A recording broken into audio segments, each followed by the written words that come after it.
Hi, welcome to the Fear Factory. Looking for a way to fall asleep fast? Let this eerie story lull you into the quiet darkness of the night. Before we begin, if you enjoy content like this, don't forget to hit the like button and subscribe for more bedtime tales. And while you're here, tell me what's the creepiest thing you've ever seen on a quiet drive? Share your stories in the comments below.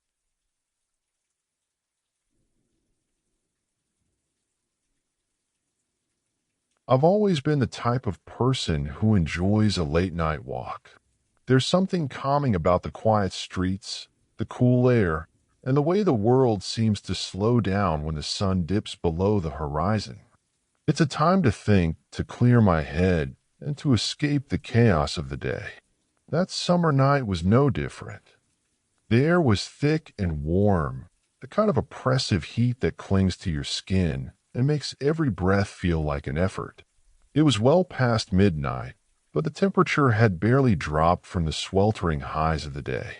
The streetlights cast long shadows on the pavement, creating a patchwork of light and dark that stretched out before me as I walked. I wasn't in any particular hurry, just taking my time and enjoying the stillness of the night. The neighborhood was quiet, the kind of suburban area where everyone knew each other and nothing much ever happened. It was safe, familiar, and completely ordinary, or so I thought.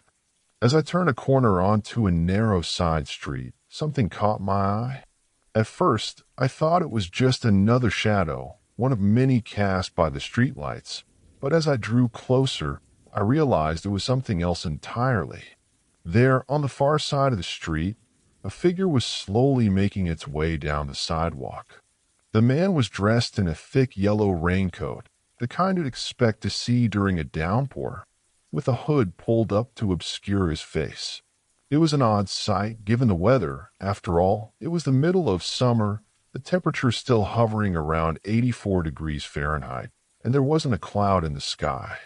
There hadn't been any rain in days, and there was none in the forecast. The sight struck me as strange, but I didn't think too much of it at first. People wear odd things all the time, especially at night when they're less likely to be seen. I assumed he was just some eccentric, maybe someone coming back from a costume party or a late-night shift that required him to wear rain gear. But as I continued to walk, I couldn't help but notice how deliberate his movements were. He wasn't just strolling down the street like someone taking a late-night walk. His steps were slow, methodical, as if he was measuring each one with care. The way he held his body was unnerving, rigid, and tense, like he was on a mission. And then I saw it, the object he was holding in his hands. My heart skipped a beat as I realized what it was, an axe handle worn and splintered at the end where the blade should have been. There was no blade, just the thick wooden shaft that looked heavy in his grip. A chill ran down my spine, cutting through the warmth of the night. There was no logical reason for someone to be walking down a suburban street in the middle of summer, in a raincoat, carrying an axe handle. It was unsettling, to say the least. I slowed my pace, instinctively keeping my distance as I continued down the street. The man hadn't seemed to notice me yet, or if he had, he gave no indication. His focus was entirely on the path ahead of him, his eyes, hidden beneath the shadow of the hood, locked on some distant point that I couldn't see. The closer I got, the more I felt an inexplicable sense of dread. There was something deeply wrong about the whole situation, something that my mind couldn't quite grasp. It wasn't just the raincoat or the axe handle, or the fact that it was a sweltering summer night. It was the way he moved, the way he seemed so out of place, so disconnected from everything around him. I found myself wishing I had stayed home, or at least chosen a different route for my walk. But I was already here, and there was no turning back without drawing attention to myself. I didn't want to give him any reason to notice me, to see me as a threat or a target. As I passed by on the opposite side of the street, I kept my eyes forward, trying not to make any sudden movements. But out of the corner of my eye, I couldn't help but steal a glance at him. His face was completely hidden by the hood, and all I could see was the pale skin of his hands gripping the axe handle with a force that made his knuckles stand out stark white against the yellow of the raincoat. For a moment, I thought about crossing the street, about trying to put more distance between us, but something told me that would only make things worse. So I kept walking, my heart pounding in my chest, every step feeling like a struggle against the rising tide of fear that was threatening to overwhelm me. I don't know how long it took for me to reach the end of the street. Time seemed to stretch out, each second dragging on as I fought the urge to break into a run. But eventually, I made it to the corner, the streetlights illuminating the way back to the main road where I knew there would be more people, more cars, more signs of life. With a shaky breath, I turned the corner and quickened my pace, trying to put as much distance as possible between myself and the man in the raincoat. My mind was racing, my thoughts jumbled and chaotic. Who was he? What was he doing out here? Why was he carrying an axe handle?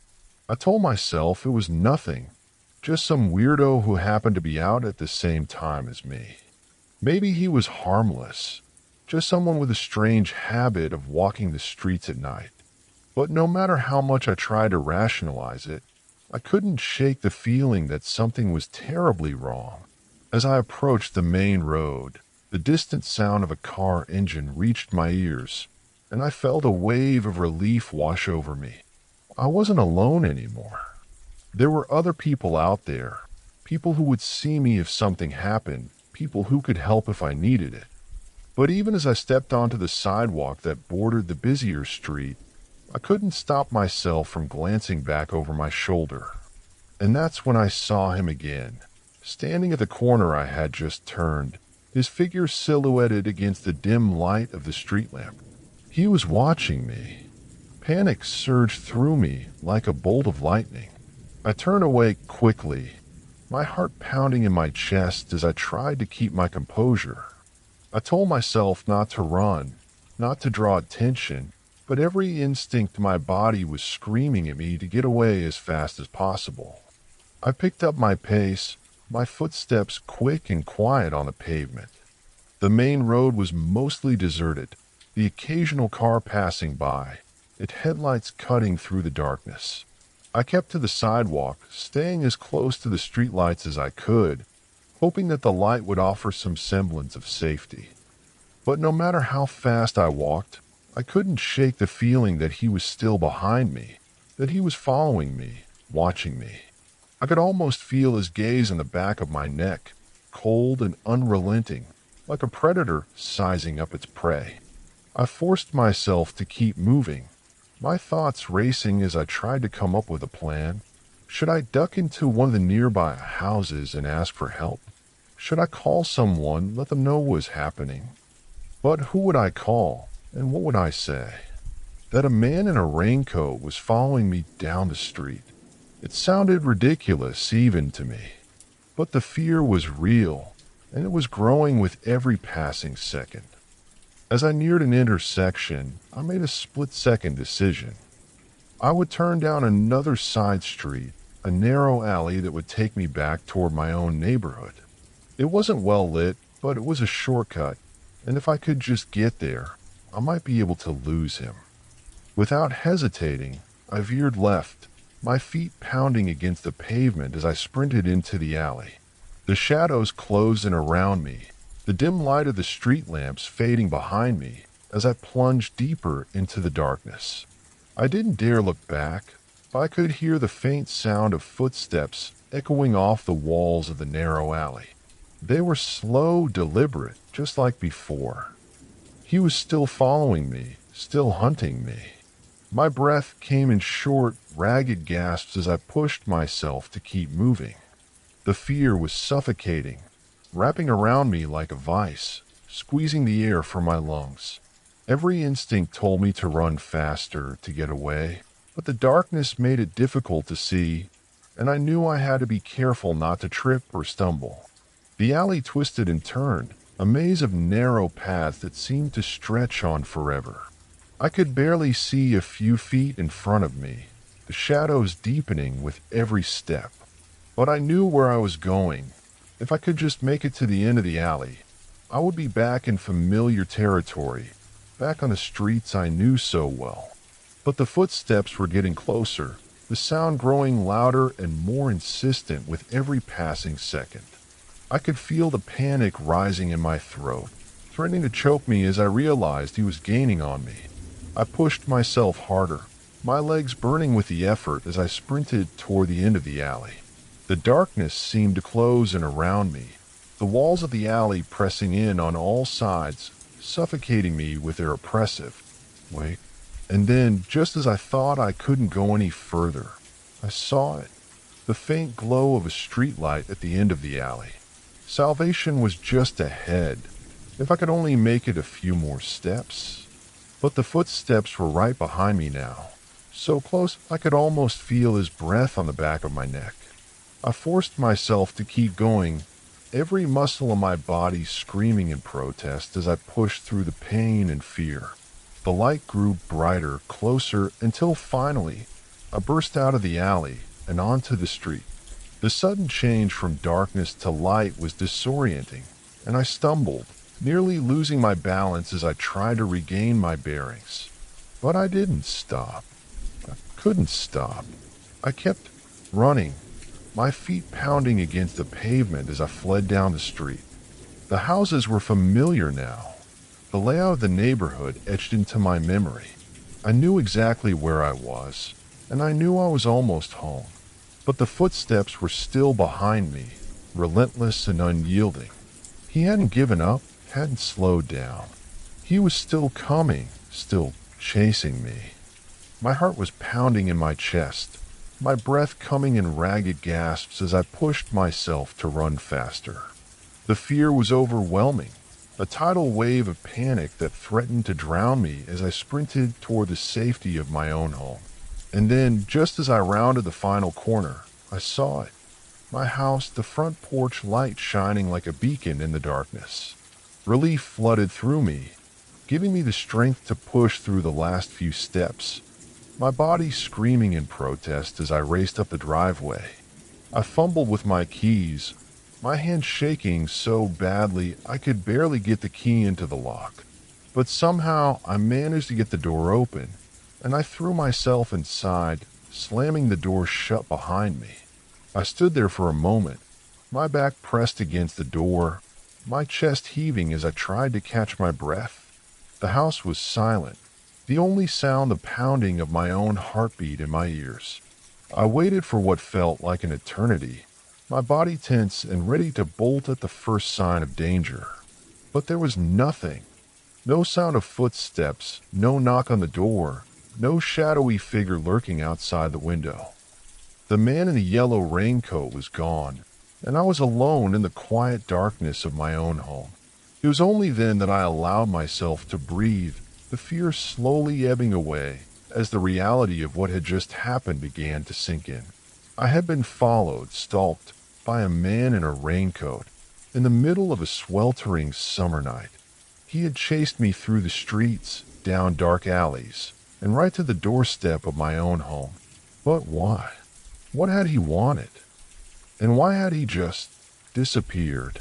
The question swirled in my mind, a never-ending cycle of confusion and fear that kept me awake long after I had locked the door and drawn the curtains. I couldn't shake the feeling that I had narrowly escaped something terrible, that I had come far too close to a danger I didn't fully understand. Over the next few days, I tried to go about my life as usual, but the fear lingered, a constant presence that followed me wherever I went. I found myself looking over my shoulder, jumping at every unexpected sound, my mind always on high alert for any sign of the man in the yellow raincoat. But he never appeared again. The streets remained quiet, the summer heat oppressive but uneventful. Life went on, and eventually the fear began to fade, replaced by the mundane routine of everyday life. Yet, no matter how much time passed, I could never forget that night. The memory of the man in the raincoat haunted me, a shadow that lingered at the edges of my mind, always threatening to resurface. I never found out who he was, or what he had wanted.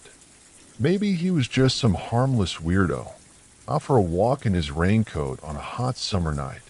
Or maybe he was something far more sinister, something I had been lucky to escape from. I'll never know for sure, and maybe that's for the best. Some things are better left unknown, better left in the shadows where they can't hurt you.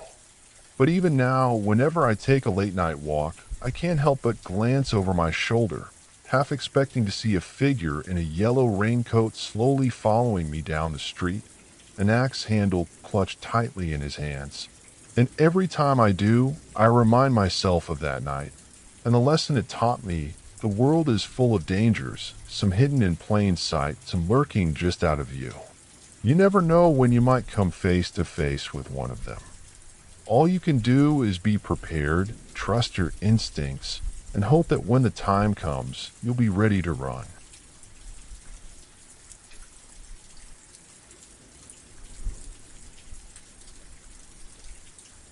There's a place in the mind, a place we rarely visit but can never avoid. It's where reality blurs with the unreal, where dreams hold sway over our fears and turn them into something tangible. That night, I found myself in that place, a realm where the boundaries of my world collapsed and bled into one another, creating something far more terrifying than I could have ever imagined. It started like any other night. The day had been uneventful, filled with the routine tasks of work, a few texts with friends, and a quiet evening meal alone in my apartment.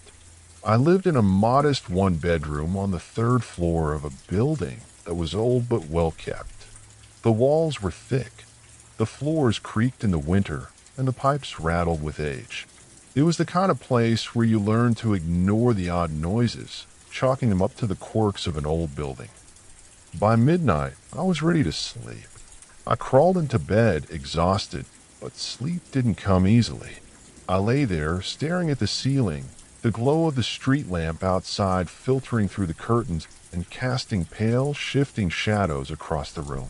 I tried to clear my mind, to focus on the steady rhythm of my breathing, but something kept nagging at me, an unsettling sense that I couldn't quite shake. Finally, after what felt like hours, sleep claimed me, pulling me into its embrace with an intensity that was almost suffocating. My dreams were vivid, more so than usual, filled with strange, disjointed images and half-formed thoughts. I found myself walking through a dense forest, the trees towering above me, their branches twisting and curling like the fingers of some unseen creature. The air was thick with fog, and every step I took echoed unnaturally in the silence. In the dream, I wasn't alone. There was a woman with me, someone I didn't recognize, but who seemed familiar in that peculiar way dreams often conjure. She was tall, with dark hair that fell in waves around her shoulders, and she moved with a graceful, almost predatory ease. We walked together, though I couldn't say where we were going or why. The fog swirled around us, obscuring everything beyond a few feet, and the silence was so profound that even our breathing seemed muted. I don't know how long we walked, but eventually we came to a clearing. The woman stopped, her gaze fixed on something in the distance. I followed her line of sight, but saw nothing, just more fog and darkness. "What is it?" I asked, my voice sounding strange in the stillness. She didn't answer. Instead, she turned her head slowly, almost mechanically, and looked directly at me. Her eyes were piercing, far too real for a dream, and there was something in them that sent a chill down my spine.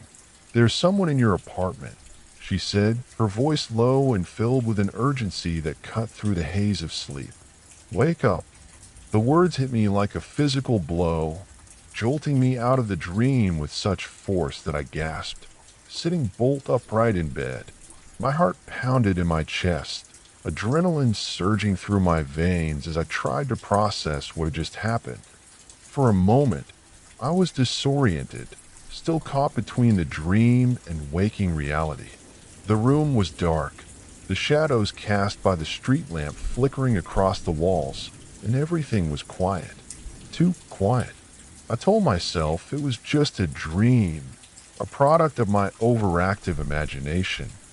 But the woman's voice, the way she had looked at me, was too vivid, too real to be dismissed so easily. And then, in the silence of my apartment, I heard it, the faintest sound, like the creak of a floorboard under pressure, coming from somewhere beyond my bedroom door. I froze, my breath catching in my throat as my senses heightened. I strained to listen to determine if I had really heard it or if my mind was playing tricks on me. But there it was again, a soft creak, followed by the almost imperceptible sound of something brushing against the wall. Panic surged through me. My first instinct was to grab my phone, but it was on the nightstand, just out of reach. I didn't dare move, didn't dare make a sound, as I tried to figure out what to do. The rational part of my mind told me that I was overreacting, that it was probably just the building settling, or maybe even a stray cat that had somehow gotten in. But the rest of me, the part that was still reeling from the dream, was screaming that something was wrong, that there was someone in my apartment. I swallowed hard, forcing myself to think clearly. If there was someone here, I needed to know where they were to confirm that I wasn't just imagining things. Slowly, carefully, I shifted my weight and reached for my phone, trying to make as little noise as possible. My hand closed around it, and I pulled it to me, my thumb hovering over the screen, ready to dial 911. But I hesitated. What if I was wrong? What if it really was nothing, and I called the police for no reason? The thought was humiliating, and for a brief moment, I considered just lying back down, convincing myself it was all in my head. Then I heard it again, a soft thud, like something being dropped, followed by the unmistakable sound of footsteps, slow and deliberate, moving through the apartment. My blood ran cold, and any doubt I had evaporated in an instant. There was someone here.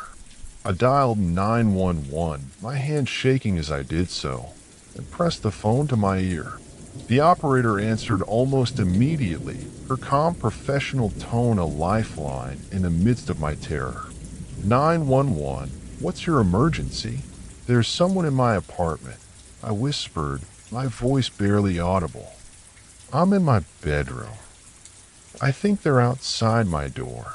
Stay on the line, she instructed, her tone urgent now. I'm sending officers to your location. Can you lock the door to your bedroom?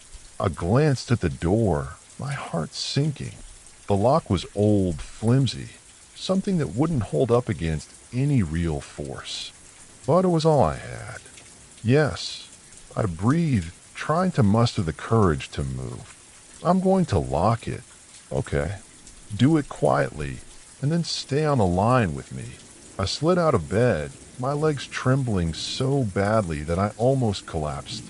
Every step I took felt like it echoed through the apartment, announcing my presence to whoever was out there. I reached the door, my hand fumbling for the lock, and turned it with a soft click. It wasn't much, but it was something. Okay, I whispered into the phone, backing away from the door. It's locked. Good, the operator said. Stay calm.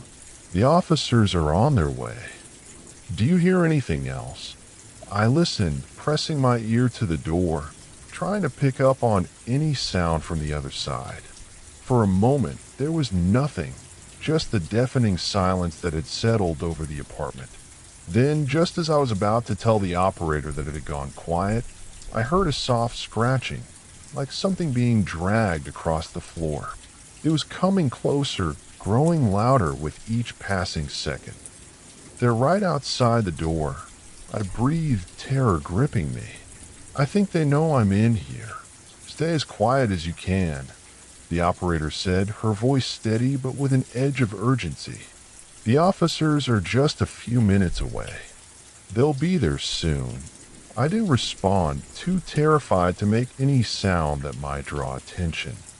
The scratching continued, slow and methodical, as if whoever was on the other side was savoring the fear they were causing. I backed away from the door, my eyes locked on it as if my gaze alone could hold it shut. Then the scratching stopped. For a moment, there was nothing but silence, and I dared to hope that maybe, just maybe, they had given up. But that hope was shattered when I heard a new sound, soft, almost imperceptible, but unmistakable. Breathing. There was someone on the other side of the door, standing there, listening. And they were so close that I could hear their breath, ragged and slow, like they were savoring the anticipation of what was to come. I clutched the phone to my chest, too afraid to make a sound, too afraid to even breathe. Every instinct screamed at me to run, to hide, to do something, but I was paralyzed, rooted to the spot by the sheer, overwhelming terror of the situation. The door handle rattled, and I almost screamed. The flimsy lock held, but only just. I could see the handle turning, hear the faint click as they tried to open the door. It rattled again, harder this time, and I knew it wouldn't hold for long. "Please hurry," I whispered, barely able to keep my voice steady. "The officers are almost there," the operator assured me. "Just stay calm and keep quiet." But I couldn't stay calm. Not with the door rattling, not with the sound of that horrible breathing on the other side, not with the overwhelming certainty that I was about to die. Then, just as suddenly as it had started, the rattling stopped. The silence returned, heavy and oppressive, and for a moment I thought that maybe they had gone. But then I heard it, the faintest sound, so quiet that I almost didn't catch it. A chuckle. It was low, sinister, filled with a malice that chilled me to the bone. They were still there, still waiting, still watching. And they knew I was trapped. My heart pounded in my chest, each beat echoing in my ears as I strained to hear anything else. But there was nothing now, just the silence, thick and suffocating, pressing in on me from all sides. I waited, not daring to move, not daring to make a sound, until finally, after what felt like an eternity, I heard the distant sound of sirens. Relief washed over me, so intense that I almost cried. The police were here. I was going to be okay. But then the door rattled again, harder this time, with a violence that made the lock creak under the strain. I backed away, clutching the phone to me, praying that it would hold until the police arrived.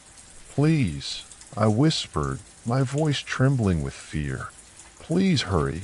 They're right outside," the operator said. "Just hang on a little longer."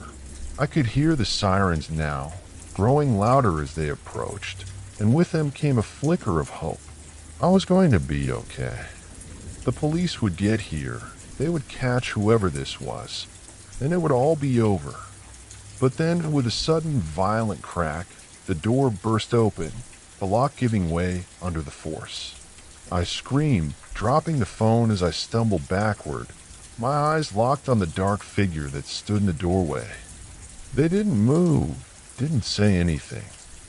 They just stood there, watching me, their face hidden in shadow.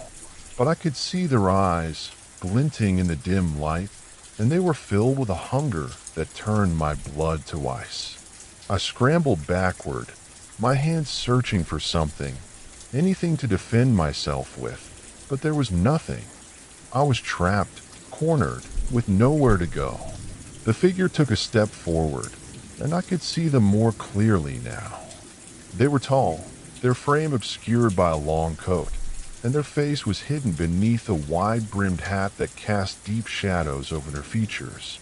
But it was their eyes that held me captive, cold and unfeeling, with a glint of something cruel behind them. "Please," I whispered, my voice breaking as tears streamed down my face. "Please don't hurt me." The figure said nothing. They just kept walking slow and deliberate until they were standing over me. I could smell them now, a sharp, acrid scent that made my stomach turn. They reached down, their hand closing around my wrist with a grip that was both gentle and unyielding, and I felt the cold metal of a blade press against my skin. This was it. This was how it was going to end. But just as the blade pressed harder, the door to my apartment crashed open, and the room was flooded with light. The figure released me, turning to face the police as they rushed in, their weapons drawn. "Drop it!" one of the officers shouted, his voice cutting through the terror that had held me captive.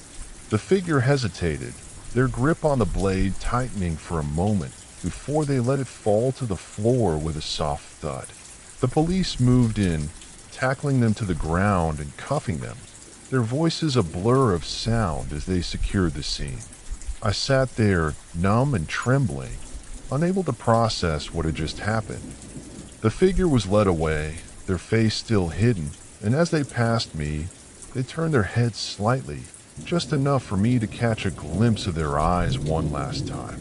And then they were gone, taken away by the police, leaving me alone in the chaos of my ransacked apartment. The next few hours were a blur. The police took my statement, asked me questions I couldn't fully answer, and eventually left me alone. My apartment was in shambles, the door barely hanging on its hinges, and I couldn't bring myself to stay there. I packed a bag, called a friend, and left, not daring to look back. It would be a long time before I could sleep again, and even longer before I could shake the memory of that night, of those eyes, of the dream that had saved my life. But even now, even as I sit here, miles away from that apartment, I can still hear the echo of that woman's voice, whispering in the darkness of my mind. "There's someone in your apartment. Wake up." And I know deep down that some nightmares don't end when you open your eyes.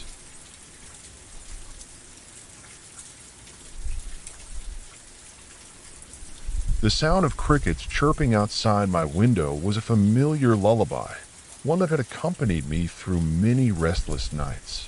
The summer heat clung to the walls of the small house, seeping into my room, making the air thick and heavy. I lay there, staring at the ceiling, sleep hovering just out of reach.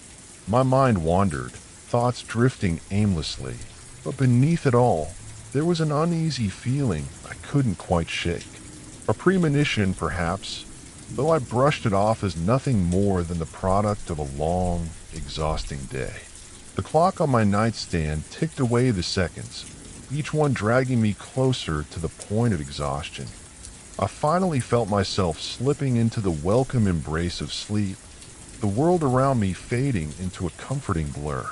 But then something changed. A noise, subtle at first, filtered through the haze of my drowsiness. My eyes snapped open, senses instantly alert. I strained to listen, but all I could hear was the distant hum of the night. My heart thudded in my chest, the unease from earlier flaring into full-blown anxiety. I told myself it was nothing, just the house settling, or maybe the wind pushing against the window. But the sound returned, louder this time, unmistakable. Footsteps. I froze, my breath catching in my throat. The footsteps were soft, deliberate, like someone trying not to be heard. But they were there, growing closer with each passing second. I couldn't move. My body felt paralyzed, my mind racing to make sense of what was happening. The logical part of my brain screamed that it was impossible. No one else was in the house but my mom and me. The doors were locked, the windows secured. But the footsteps continued, drawing nearer, and with them came a creeping dread that settled into my bones. I wanted to call out for my mom, to warn her that something was wrong, but the words wouldn't come. My throat was tight, constricted by fear.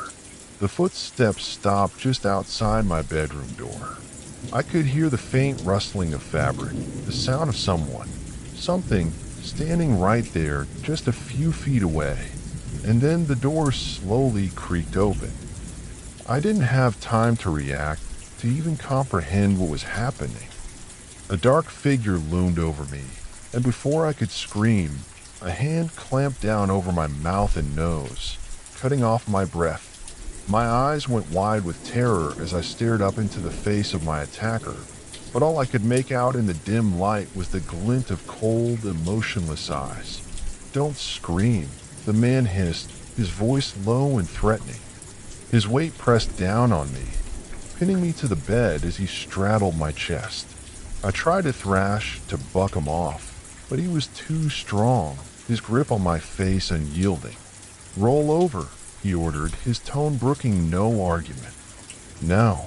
My mind screamed at me to fight, to do something, anything to get away, but my body refused to obey. It was as if I were trapped in a nightmare, every movement slow and sluggish, my limbs heavy with fear. I could feel the edges of my vision darkening, my lungs burning for air. The man's hand was like a vice, cutting off my oxygen, and I knew that if I didn't do something soon, I would pass out or worse. In a desperate bid for survival, I rolled to the side, flopping onto the floor with a thud. The movement was awkward, clumsy, but it was enough to break the man's hold on me. Gasping for breath, I tried to scream, but all that came out was a strangled croak. Panic surged through me as I realized that I couldn't find my voice, that the terror had seized my vocal cords and rendered them useless. The man loomed over me, his shadow stretching across the floor like a dark, malevolent force. I could feel the weight of his gaze, cold and calculating, as he assessed his next move. He was going to kill me, I realized with sickening clarity. He was going to kill me, and there was nothing I could do to stop him. But then from somewhere deep inside me, a primal instinct kicked in. I drew in a deep, shuddering breath and screamed with every ounce of strength I had left. The sound tore through the silence of the night, raw and piercing, a cry of pure, unadulterated terror. The man recoiled, startled by the sudden noise, and in that brief moment of hesitation, I scrambled to my feet, backing away from him as quickly as I could. My back hit the wall, and I realized with a jolt of horror that I had nowhere to go. I was trapped. But my scream had done its job. I heard the sound of footsteps pounding down the hallway, and then my mom burst into the room, her face a mask of fear and determination. She didn't hesitate for a second. She lunged at the man, her small frame a blur of motion as she attacked him with everything she had. For a moment, the two of them grappled, the man towering over her, his hands grappling with hers. He was at least 6 feet tall, a giant compared to my mom's 5'3", but she fought with a ferocity that belied her size. She screamed, a sound filled with both rage and terror, and it was enough to give the man pause. He wasn't expecting this. He had come into our home, into my room, thinking he could overpower us, that we would be easy prey. But he hadn't counted on my mom's fierce determination, her unwillingness to let him take me without a fight. The man faltered, and in that split second, he made his decision. He shoved my mom away and bolted for the window he had entered through, his movements frantic, desperate. My mom tried to grab him to stop him, but he was too quick, slipping out of her grasp and disappearing into the night. I stood there, trembling, my back still pressed against the wall as I watched the man's dark figure vanish into the shadows. My mom turned to me, her chest heaving, her eyes wide with shock and fear. For a moment, neither of us spoke, the reality of what had just happened too overwhelming to process. Then she rushed to my side, pulling me into a tight embrace. I clung to her, my body shaking uncontrollably as the adrenaline began to wear off, leaving me weak and trembling. My mom's hands were shaking too, but she held me close, whispering soothing words, telling me that it was over, that we were safe. But I didn't feel safe. Not then, not in the days that followed, not even now, years later. The memory of that night is seared into my mind, a permanent scar that I carry with me wherever I go. The man who broke into our home, who tried to take me away from everything I knew and loved, was never caught. He disappeared into the night, leaving behind only the lingering terror of what could have been. 4 weeks after the attack, I couldn't sleep. Every time I closed my eyes, I saw his face. Those cold, emotionless eyes staring down at me, his hand covering my mouth, cutting off my breath. I would wake up in a cold sweat, my heart pounding in my chest, convinced that he was back, that he was going to finish what he started. My mom tried to reassure me, to tell me that it was a one-time thing, that we were safe now. She installed new locks on the doors and windows, put up security cameras, did everything she could to make our home feel secure again. But no matter what she did, the fear remained. I started having nightmares, vivid and terrifying, where the man would return, and this time he wouldn't leave empty-handed. In my dreams, I would scream and fight, but it was never enough. He would always overpower me, his hands wrapping around my throat, squeezing until I couldn't breathe. I stopped going out at night, too afraid to walk the darkened streets alone. Even during the day, I found myself constantly looking over my shoulder, certain that he was watching, waiting for the right moment to strike. The world that I had once seen as a safe, familiar place had become a landscape of fear and danger. My mom, too, was affected by the attack. I could see it in the way she carried herself, the way she would startle at the slightest noise, her eyes constantly scanning her surroundings. She tried to hide it from me, tried to be strong, but I knew she was just as scared as I was. The bond we shared, already strong, became even stronger in the aftermath. We relied on each other to get through the days, to find some semblance of normalcy in a world that had been turned upside down. We never spoke about the attack after that first night. It was as if acknowledging it, giving it words, would somehow give it power, make it more real. So we kept it locked away, a silent shared trauma that we both carried with us. The police were sympathetic, but ultimately there was little they could do. They took our statements, dusted for fingerprints, and assured us that they would do everything in their power to find the man who had invaded our home. But as the days turned into weeks and then months, it became clear that the chances of catching him were slim. The lack of closure was its own kind of torture. Not knowing who he was, where he came from, or why he chose our house left a gaping hole in my understanding of what had happened. I would lie awake at night, trying to piece together the fragments of memory I had, searching for some clue that would make sense of it all.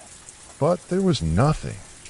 Just the shadowy figure who had slipped into my room, shattered my sense of security, and disappeared without a trace. Time passed, and the wounds of that night slowly began to heal, though they never fully closed. I learned to live with the fear, to push it to the back of my mind, to go through the motions of daily life without letting it consume me. But it was always there, lurking just beneath the surface, a reminder of the darkness that could intrude on even the most ordinary of nights. In the years since the attack, I've often wondered what became of the man who broke into our home. Did he continue his life as if nothing had happened? Did he ever think about us, about the terror he inflicted? Or was it just another night for him, a forgotten incident in a string of similar crimes? The not knowing is what haunts me the most. The unanswered questions that will likely remain unanswered forever. But one thing I do know is that night changed me. It showed me the fragility of the world we live in, how quickly everything can be taken away. It taught me the importance of vigilance, of being aware of the dangers that exist even when we feel safest.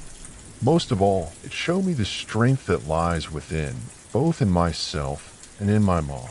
She fought for me that night, with a courage and determination that I will never forget. She was my protector, my savior, and I will always be grateful for her unwavering love and bravery. The scars of that night will never fully fade, but I've learned to live with them, to let them be a part of who I am without letting them define me. I've learned to find strength in the fear, to take back the power that was taken from me. And though the memory of that night will always be with me, I refuse to let it control me. I am a survivor, and that, more than anything, is what I hold on to.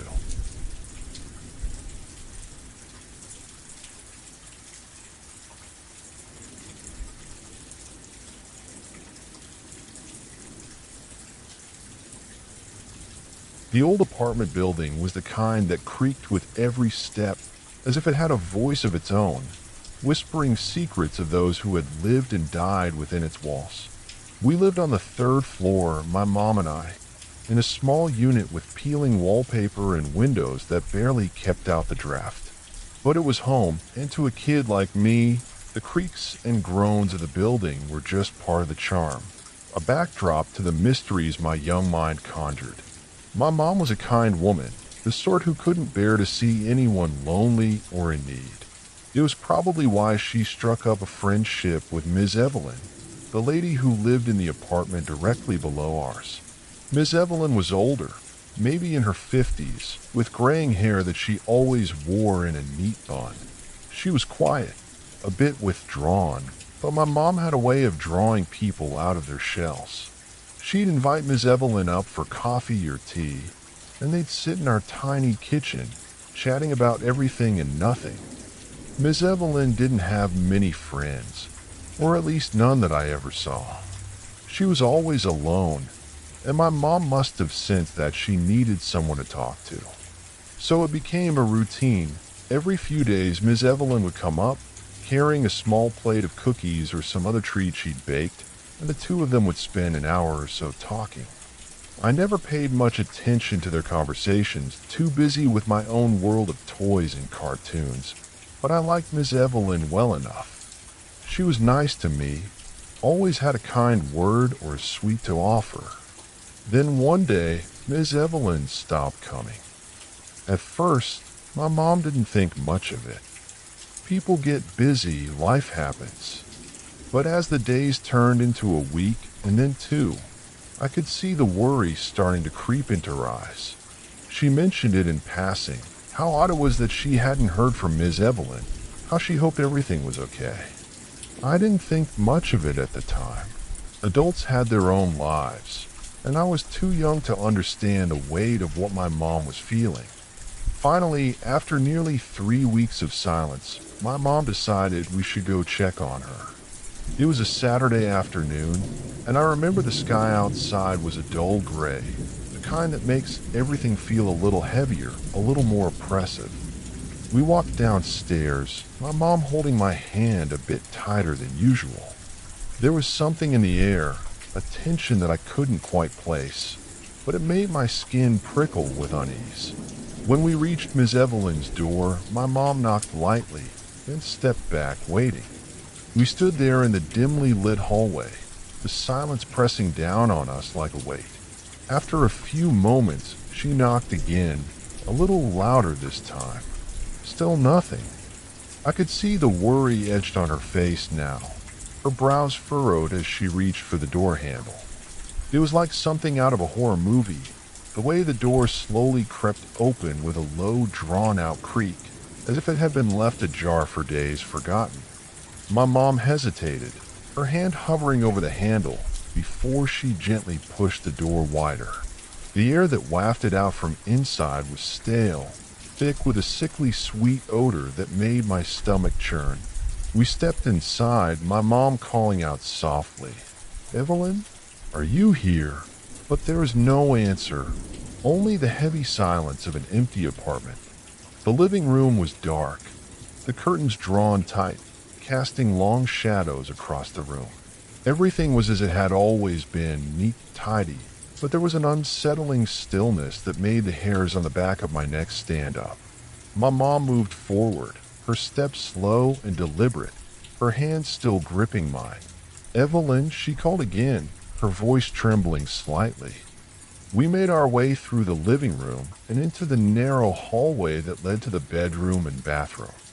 The smell grew stronger as we approached, a cloying metallic scent that made my head spin. My mom's steps faltered, and I could feel her hand tighten around mine, her breath hitching in her throat. The bathroom door was slightly ajar, a thin sliver of light cutting through the darkness. My mom paused, her whole body tense, and for a moment, I thought she might turn around, that we might leave and pretend we hadn't come here. But then she took a deep breath and pushed the door open. The sight that greeted us was something that would haunt me for the rest of my life. Miss Evelyn was lying in a bathtub, her body half submerged in murky, red-tinged water. Blood was everywhere, on the walls, on the floor, pooling around the base of the tub. It looked like something out of a nightmare, the kind that leaves you waking up in a cold sweat, gasping for breath. But this was no nightmare. This was real. My mom let out a choked gasp, her hand flying to her mouth as she staggered back, pulling me with her. The smell hit me full force then, the overwhelming stench of blood and decay, of something rotten and foul. I felt bile rise in my throat, my stomach lurching as the reality of what we were seeing set in. Miss Evelyn's eyes were open, staring blankly up at the ceiling, her face pale and waxy. Her wrists were slashed, deep gashes running from her wrists up to her elbows, the blood long since dried and crusted around the wounds. The water in the tub was a dark, murky red, mixed with the blood that had drained from her body. For a moment, time seemed to freeze. I couldn't move, couldn't think, couldn't process what I was seeing. My mom's voice broke through the fog, barely more than a whisper. "Oh my God, Evelyn." She turned to me then, her face pale, her eyes wide with a mix of horror and something else, something that looked like guilt. She pulled me close, shielding me from the gruesome sight as best she could, though it was already too late. The image was burned into my mind, seared into my memory with a clarity that I knew I would never be able to forget. "We need to go," my mom said, her voice shaking. "We need to call the police." I didn't argue. I couldn't. I was numb, my body moving on autopilot as my mom guided me out of the apartment, back into the hallway. The door to Miss Evelyn's apartment swung shut behind us, but the sickening smell seemed to cling to my clothes, to my skin, as if it had seeped into my very pores. We hurried back up to our own apartment, my mom fumbling with her keys, her hands trembling so badly that it took her a few tries to unlock the door. Once inside, she locked the door behind us and leaned against it, her chest heaving as she tried to catch her breath. I stood there in the middle of the living room, still in shock, my mind struggling to comprehend what we had just seen. My mom was staring at me, her face pale and drawn, her eyes filled with an emotion I couldn't quite place. She opened her mouth to say something, but no words came out. Instead, she crossed the room and pulled me into a tight embrace, her arms wrapping around me like a protective shield. "It's going to be okay," she murmured, though the words sounded hollow, even to my young ears. "We're going to be okay." But I wasn't okay. Not even close. The image of Miss Evelyn's lifeless body in the bathtub played on a loop in my mind. The blood, the smell, the empty, vacant stare in her eyes. I couldn't get it out of my head, no matter how hard I tried. I don't remember much of what happened next. My mom called the police, and they arrived not long after, their voices low and somber as they spoke to my mom.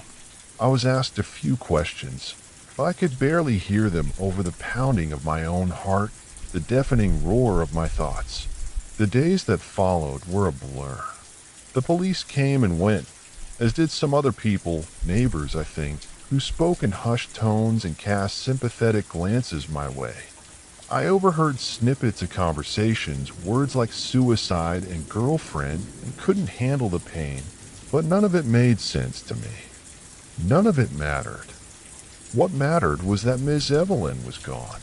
She had taken her own life alone and in pain, just a few feet below where I slept, completely unaware of the horror that was unfolding. I couldn't wrap my head around it, couldn't understand how someone could be so desperate, so broken, that they would choose to end their life in such a violent, final way. My mom tried to comfort me in her own way. She told me that Ms. Evelyn was in a better place now, that she was at peace. She even tried to make light of the situation in that awkward, clumsy way that adults sometimes do when they don't know what else to say. "Don't worry, Mark," she said one evening as we sat in the living room, the TV on but neither of us really watching it. She was our friend, so she won't haunt us. I knew she was trying to make me feel better, but the words only made me feel worse. The idea of ghosts, of someone haunting our apartment, had never even crossed my mind until she mentioned it. Now, it was all I could think about. Every night after that, I would lie awake in bed, staring at the ceiling, listening to every creak and groan of the old building. The sound of the pipes, the wind whistling through the cracks in the windows, the floorboards settling, all of it sent my imagination spiraling into dark places. I imagined Miss Evelyn's ghost wandering through the halls, her pale, blood-streaked face peeking around corners, her cold, dead eyes staring at me from the shadows. I started to hear things, too, soft whispers, the faint sound of water running, like the bath being filled. Sometimes I think I heard footsteps outside my bedroom door, a light tapping that made my heart race and my breath catch in my throat. I'd pull the covers over my head, trying to block it out, but the fear was always there, gnawing at the edges of my sanity. I didn't tell my mom about any of it. She was dealing with her own grief, her own guilt, and I didn't want to add to her burden. I could see how the whole thing had affected her. She was quieter, more distant, her smile not quite reaching her eyes. She threw herself into work, into the daily routines of life, as if trying to push the memory of Miss Evelyn away. But I knew it haunted her too. Weeks passed, and the unease that had settled over our apartment didn't lift. It was as if the air itself was heavier, thicker, making it harder to breathe. My mom and I spoke less and less, our conversations reduced to basic pleasantries and the occasional attempt to talk about something other than what had happened. But it was always there, lingering just beneath the surface, a shadow that we couldn't escape. One night, as I lay in bed, the unease turned into something more. I had just started to drift off to sleep when I heard it, a faint, rhythmic sound coming from below. Tap, like someone gently knocking, or maybe the sound of water dripping onto a hard surface. At first, I thought I was imagining it, that it was just another trick of my overactive mind. But the sound continued, growing louder, more insistent.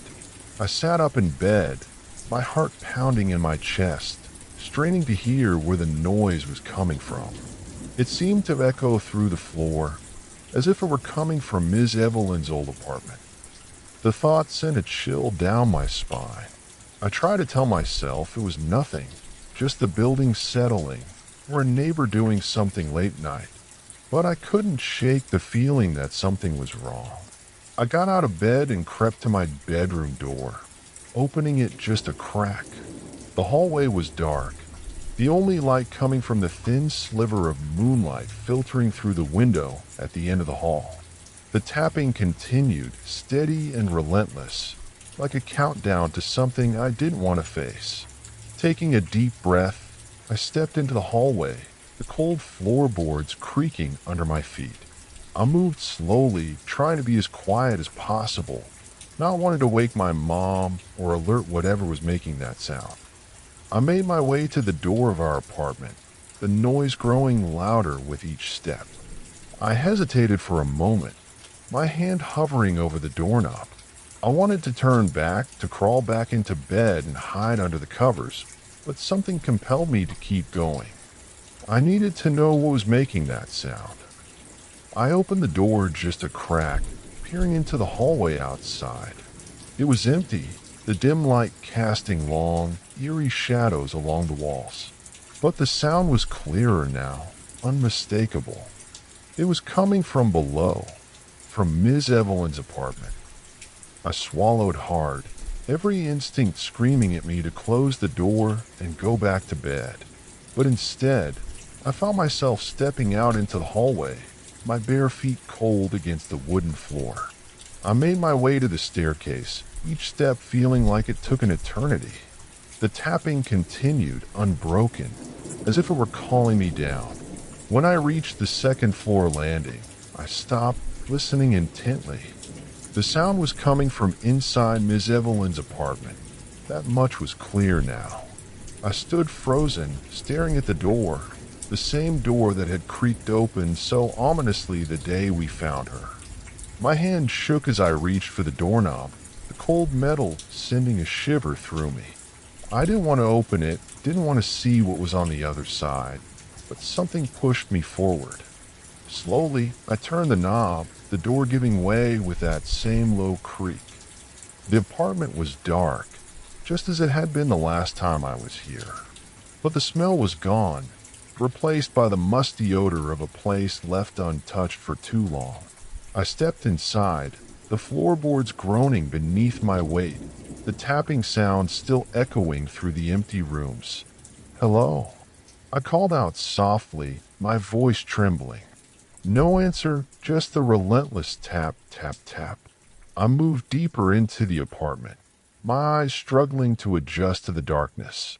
The living room was the same, neat, tidy, untouched since the last time we were here. But it felt different now, colder, more oppressive, as if the walls themselves were closing in on me. The sound was louder now, coming from the direction of the bathroom. My heart raced as I approached the hallway, the memories of that day flooding back with terrifying clarity. I didn't want to go any further, didn't want to see what was waiting for me in that bathroom. But my feet kept moving, as if they had a will of their own. I reached the bathroom door, which was slightly ajar, just as it had been before.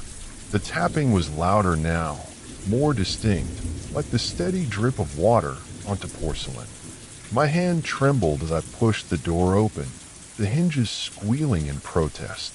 The bathroom was just as I remembered it, but with one crucial difference. The bathtub was filled with water, clear and still, reflecting the pale light from the hallway. And there, standing in front of the tub, was a figure, a woman, her back to me, her head bowed as if she were staring into the water. My breath caught in my throat, and for a moment, I couldn't move, couldn't think. The figure was unmistakable, Miss Evelyn, her hair hanging limply down her back, her clothes wet and clinging to her frail frame. She stood there, unmoving, the tapping sound now replaced by the faint sound of water dripping from her clothes into the tub. I wanted to scream, to run, but my body was frozen in place, paralyzed by fear. I watched in horror as Miss Evelyn slowly turned her head, her movement slow and deliberate, as if she were moving through water. When her face came into view, I nearly collapsed from sheer terror. Her eyes were empty, hollow sockets staring back at me, the skin around them pale and drawn tight over her bones. Blood dripped from her wrists, staining the water red, the same gaping wounds we had found her with. But it was her mouth that terrified me the most, a twisted, unnatural grin that stretched from ear to ear, her lips pulled back to reveal teeth that were far too sharp, far too menacing. She opened her mouth, and a low guttural sound escaped her lips, a sound that was somewhere between a laugh and a sob. It was a sound that didn't belong in this world, a sound that sent chills racing down my spine. I couldn't take it anymore. The terror that had been building inside me finally broke free, and I turned and ran, my feet pounding against the floor as I fled the apartment. I didn't stop running until I was back in my own bed, the covers pulled over my head, my heart pounding so hard I thought it might burst out of my chest.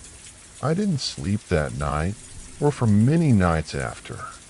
Every time I closed my eyes, I saw her face, that twisted grin, those hollow eyes staring into my soul.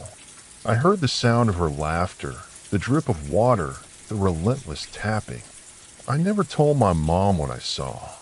I didn't have the words to explain it. Didn't want to burden her with the truth of what had happened. But from that night on, I avoided that apartment like the plague, never venturing down to the second floor unless I absolutely had to. Even then, I kept my eyes straight ahead, never glancing toward Miss Evelyn's door. Years passed, and the memory of that night faded into the background, buried under the weight of time. But it never truly went away. Even now, as an adult, I sometimes wake in the middle of the night, heart racing, the sound of that tapping echoing in my ears. I'll never forget Miss Evelyn, or the terrible choice she made. I'll never forget the way she looked, the way she stood there in the bathroom, waiting for me. And I'll never forget my mom's words, the way she tried to comfort me with that awkward, clumsy attempt at humor. Don't worry, Mark. She was our friend, so she won't haunt us. But she did haunt me. She still does. And sometimes late at night, when the house is quiet and the shadows are long, I swear I can still hear it. Tap-a-tap-tap.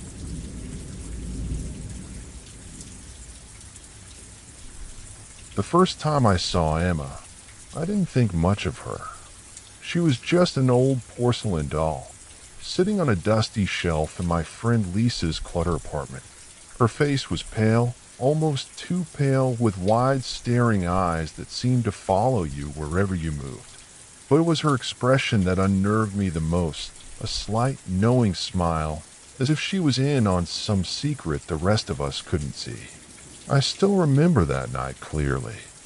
Lisa had invited a few of us over, like Sarah and me, for a special evening. She had been talking about this old Ouija board she found at a thrift store, and about how she wanted to try it out.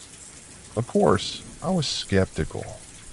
I'd always been a bit of a cynic when it came to things like spirits and the supernatural. I figured it would be good for a few laughs, nothing more. The apartment was dimly lit, as always, with just a couple of flickering candles and the soft glow of a lamp casting shadows on the walls.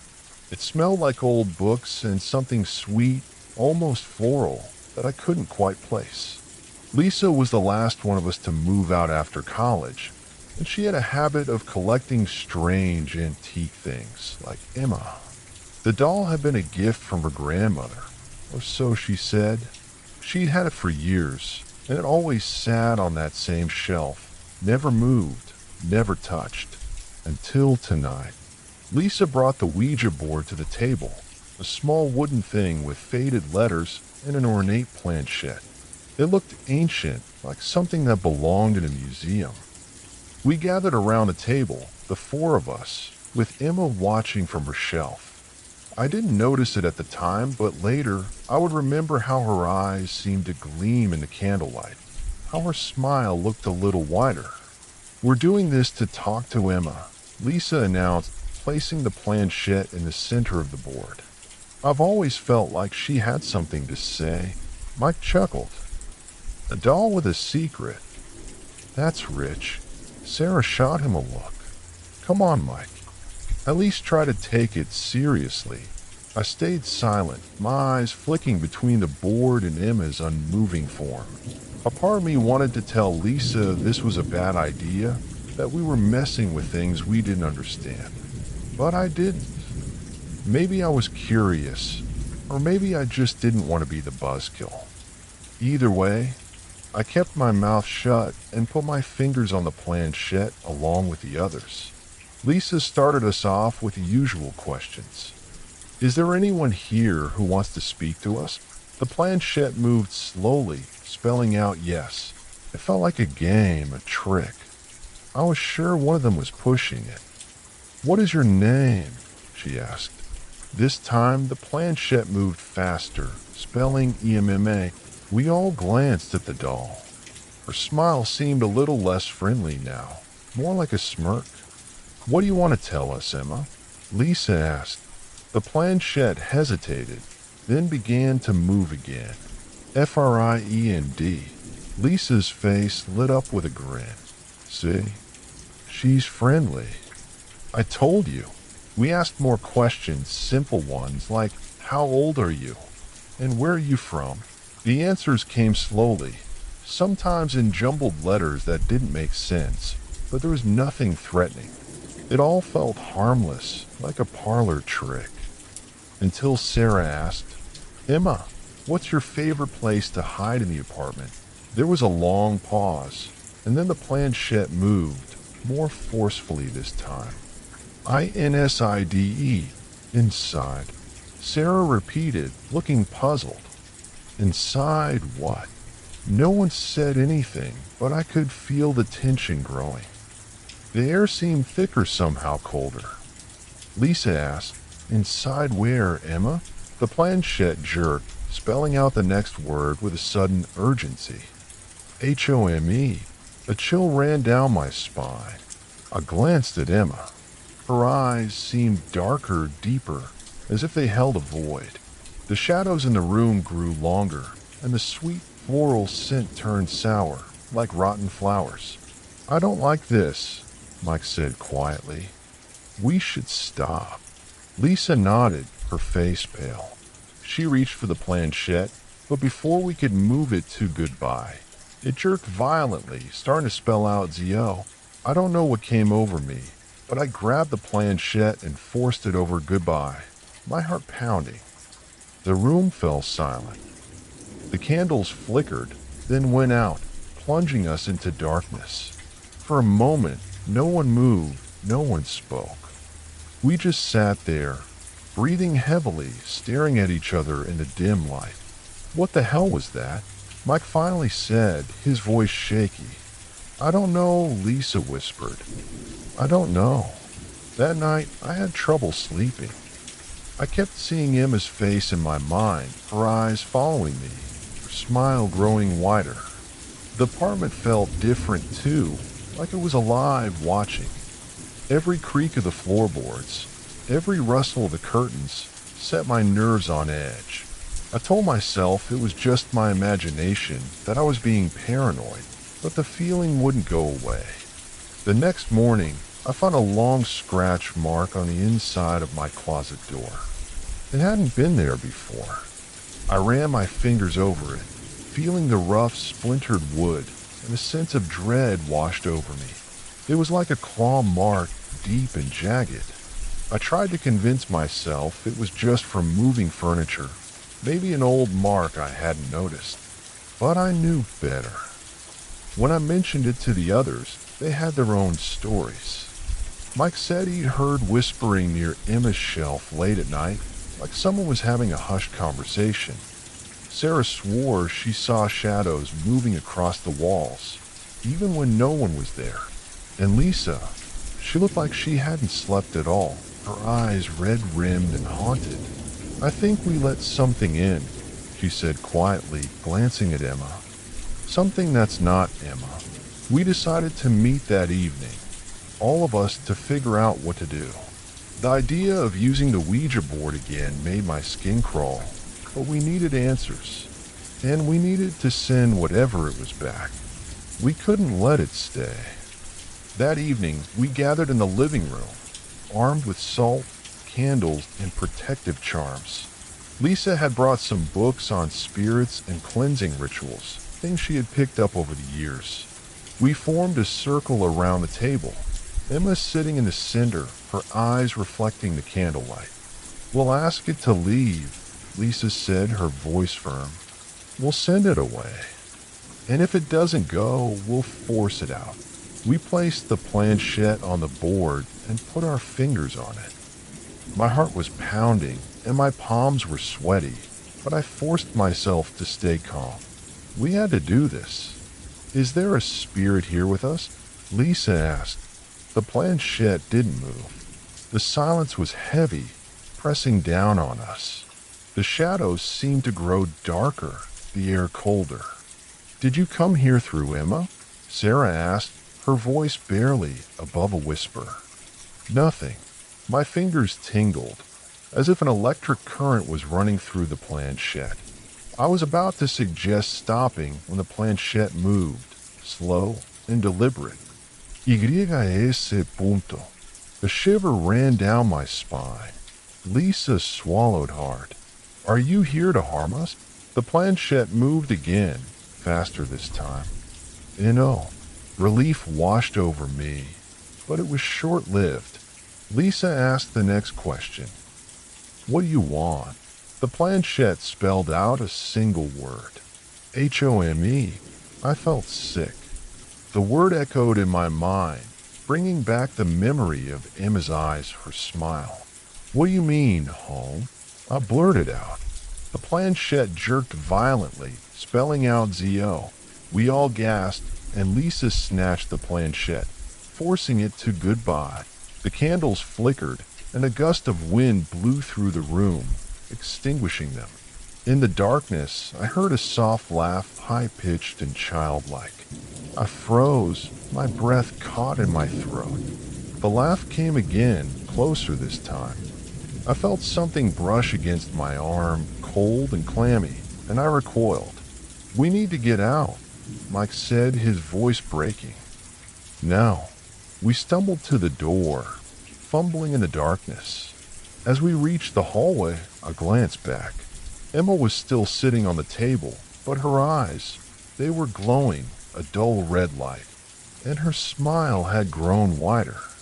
The days that followed were a blur of fear and exhaustion. None of us could sleep, and when we did, our dreams were filled with nightmares. I dreamed of Emma, of her eyes watching me, her smile stretching wider and wider until it split her face in half. I dreamed of shadows creeping along the walls, whispering my name. Strange things kept happening in the apartment. Doors slammed shut on their own, lights flickered, and objects moved. Once, I found my keys on the kitchen table, arranged in a perfect circle. Another time, the television turned on by itself, the screen filled with static. And always, there was that feeling of being watched, of something lurking just out of sight.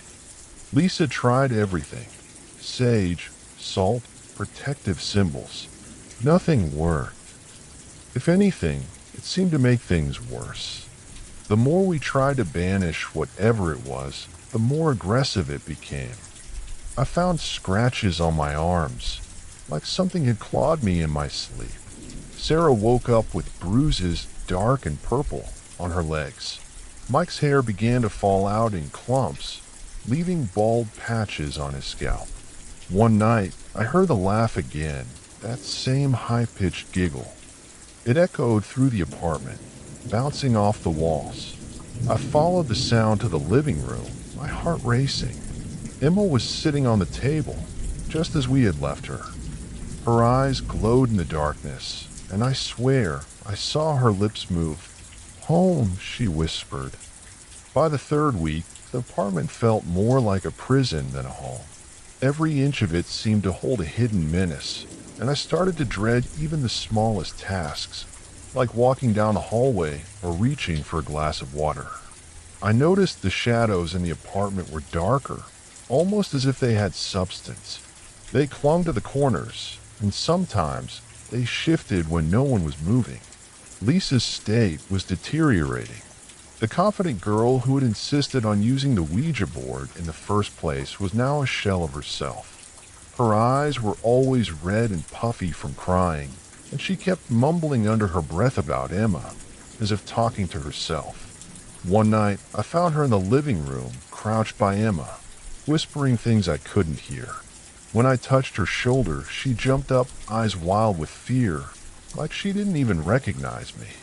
Lisa, you need to sleep, I said softly, trying to coax her away from the doll. She shook her head violently. No, I can't. If I sleep, it will come. Emma told me. Emma said it's looking for me. Who's looking for you? She just stared at me, her eyes wide and haunted, then looked back at Emma. Home, she whispered. The days bled into one another, and the strange occurrences continued to escalate. One morning, I woke up to find my mirror covered in condensation, as if someone had breathed heavily on it. Written in the fog with a single word, leave. My heart pounded in my chest, and I felt a knot of panic tightening in my stomach. I didn't remember writing it, but I couldn't be sure. Was this some kind of sick joke, or had I done it in my sleep? I stumbled into the kitchen to find Mike sitting at the table, staring blankly at the wall. His eyes were bloodshot, and he looked like he hadn't slept in days. "Mike, did you write on my mirror?" I asked, my voice barely a whisper. He turned to me slowly, his eyes empty. "I heard it last night." The laugh. "It was in my room." I tried to leave, but the door wouldn't open. "What do you mean it wouldn't open?" He didn't answer, just stared at the table. His hands were shaking. I felt a chill run down my spine. If Mike was hearing the laugh too, it meant this wasn't just happening to me. Whatever was in the apartment was messing with all of us. By now, none of us were sleeping properly. The nightmares had grown more vivid, more real. In one of mine, I was standing in front of the closet in my room. I could hear the faint, muffled sound of crying coming from inside.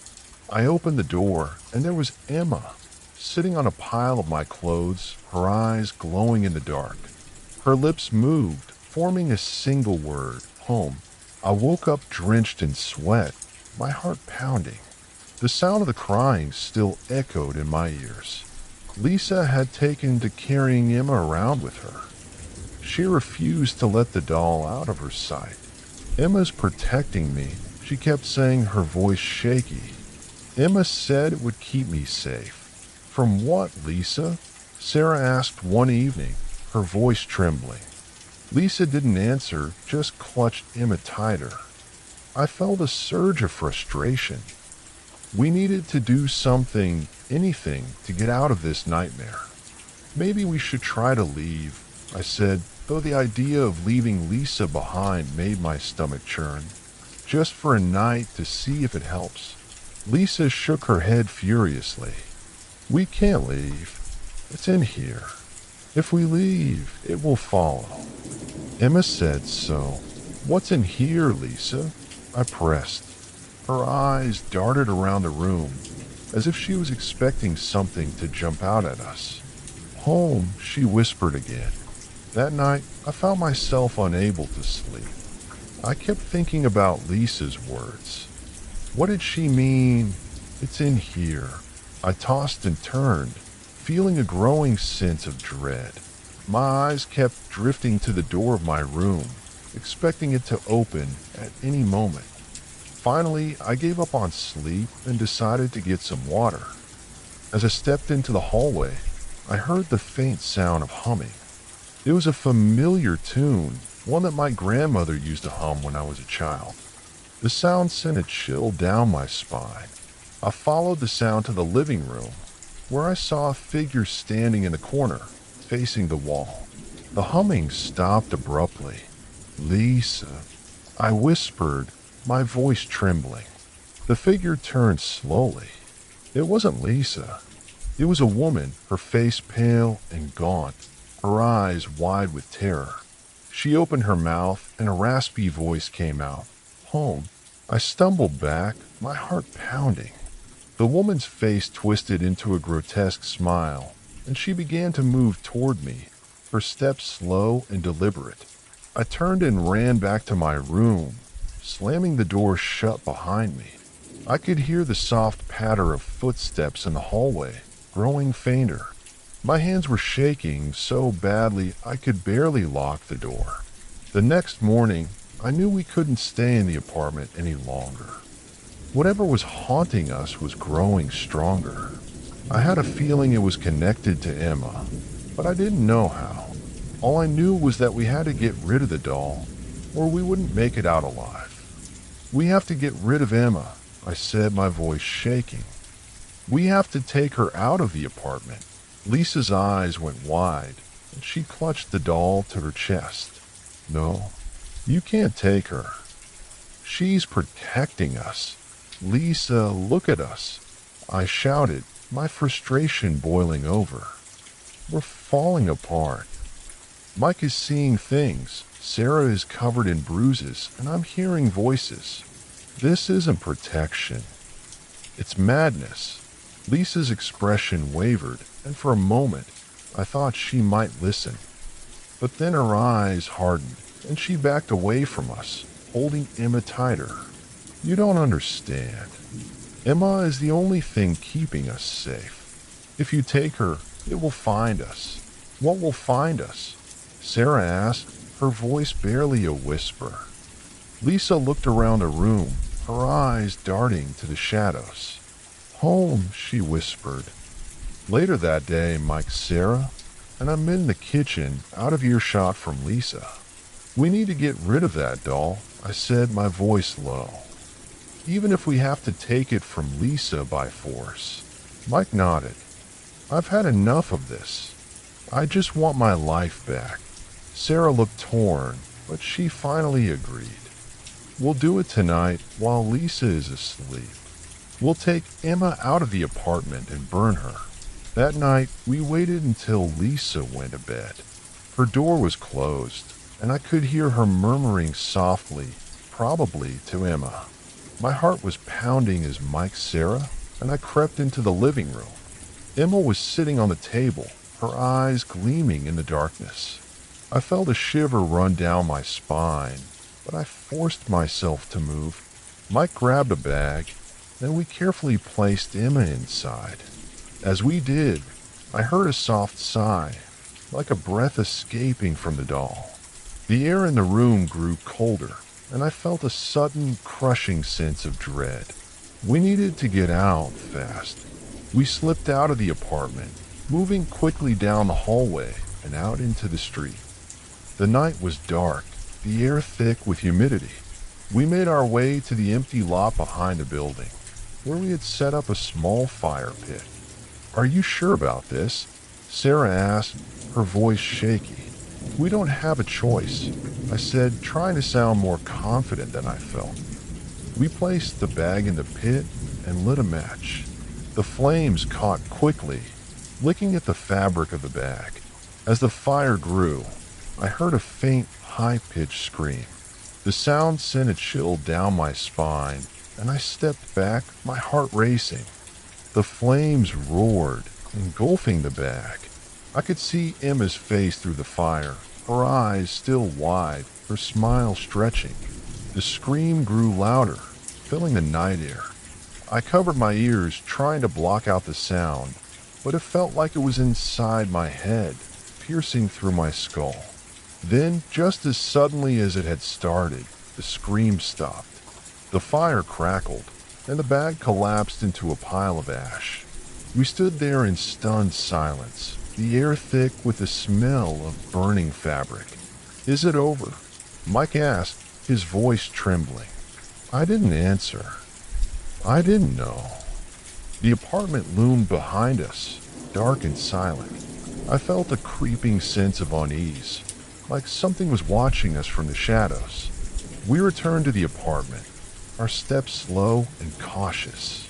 Everything was quiet, the only sound the creaking of the floorboards beneath our feet. Lisa's door was still closed, and there was no sign that she had woken up. For the first time in weeks, the apartment felt normal. We went to bed, hoping that the nightmare was over. But deep down, I knew it wasn't. I lay awake, staring at the ceiling, waiting for something to happen. Every creak, every rustle sent my heart racing. I was exhausted, but sleep wouldn't come. Then, just as I was starting to drift off, I heard it.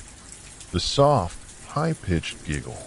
My blood ran cold, and I bolted upright. The sound was coming from the living room. I crept out of bed, my heart pounding, and peeked around the corner. There, sitting on the table, was Emma. Her eyes glowed in the darkness, and her lips were twisted into a wide smile. She turned her head slowly, looking straight at me. Home, she whispered. I stumbled back, my heart racing. How was this possible? We had burned her. I had seen the ashes with my own eyes. This couldn't be real. But there she was, as real as ever, presence filling the room with a suffocating sense of dread. I ran to Lisa's room and banged on the door.